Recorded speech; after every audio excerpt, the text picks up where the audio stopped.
Hey guys, this is Josh here with Trillium Wild Edibles. I'm inside of my kitchen and I'm about to make a pancake out of some curly dock seeds, so stay tuned. Hey guys, welcome back. Alright, so I'm about to make a pancake out of some curly dock seeds that I've ground into a flour. And here I have about 1/8 of a cup left of some flour that I made out of the seeds. Now obviously you're going to need some curly dock seeds that you've ground into flour to make this. So if you guys don't know already how to make flour out of the curly dock seeds, I'll put a couple links in the description below and you guys can go and click on those videos if you're interested to learn how to make the seeds of curly dock into some flour. Okay, so now that we've gotten that out of the way, let's go ahead and get started. Alright, now whenever I'm making my pancakes, one thing I like to do to get my butter melted so I can mix it into my flour mixture is I like to just get a glass Pyrex bowl and set it on the burner that I plan on using. And then I'll just turn that burner onto medium.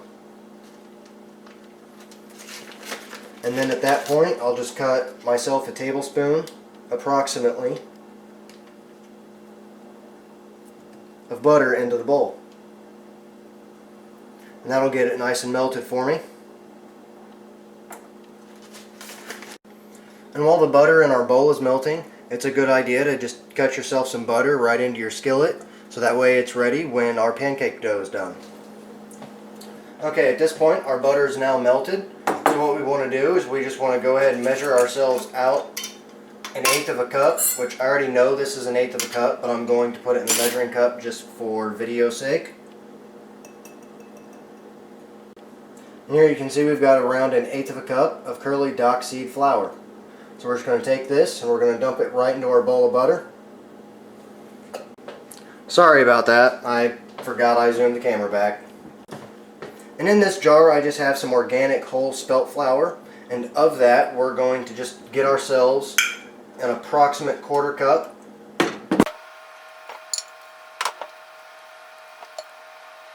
Okay, so we have our 1/4 cup of whole spelt flour. So we're just going to take that and we're going to dump that into our bowl. Next we're going to add a dash of salt. And then we're going to take a little bit of maple sugar. And we're going to pour in some maple sugar for taste. I like to use about a tablespoon, but I really like maple, so it's up to you. You can use regular sugar, brown sugar, turbinado, muscovado, whatever sugar you prefer. And then we just want to take this and mix it up into our butter really well. Almost like we're making a pie crust or biscuits or anything of that nature. Just mix it in really good. You're going to see solid clumps starting to form. And then after you've mixed your flour together with your butter, go ahead and get your skillet back onto your burner and turn it back onto medium if you didn't leave it on. And then at this point we just want to take ourselves 1 egg, crack it directly into our bowl, and then we want to pour ourselves just a little bit of milk. And then we just go ahead and whisk this up together.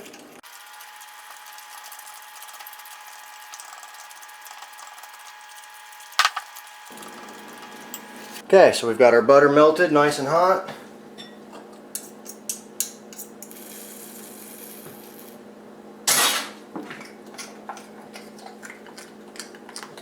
And we just want to pour in some of our pancake batter.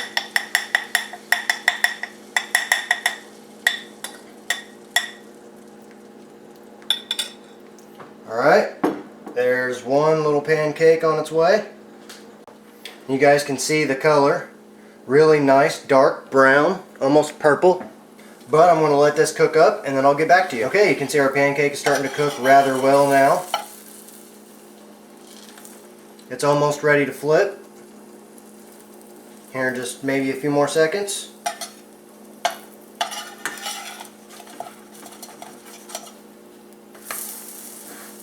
Scoop her up, flip her over. Make sure we touch all these edges down so they get cooked real well.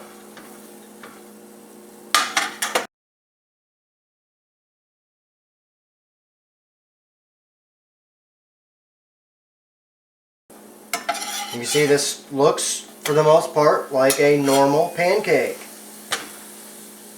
The only difference is its coloration.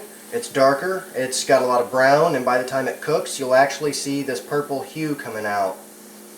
Okay, and when our pancake is done, just scoop it out, set it on a plate, and if you have any more batter, or you need to scoop more butter in, to cook the rest of your batter like I do here, just scoop a little bit more butter in there, just so we don't get any stick.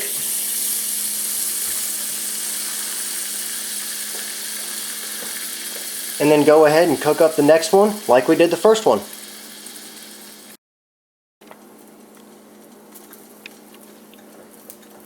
And you can see here I'm cooking up the second one. It's almost ready to flip. You'll know when they're ready to flip just like a normal pancake because you'll see all kinds of little bubbles and air pockets. You'll see all those little bubbles and air pockets starting to explode and open up in the top portion of the pancake. And that's how I always tell when my pancakes are ready to flip. You may be different, just depends on how you make your pancake batter, I guess. Another good way is to just try to pick it up with the spatula. And if it feels like it wants to break or rip on you, then you know it's not ready to flip. And then when your pancakes are done, just serve them up like you would any other pancake. I like mine with a little butter and syrup. And today I'm actually going to be using some wood sorrel syrup that I made. And if you guys don't know how to make wood sorrel syrup, I'll put a link in the description below as well on how to make wood sorrel syrup.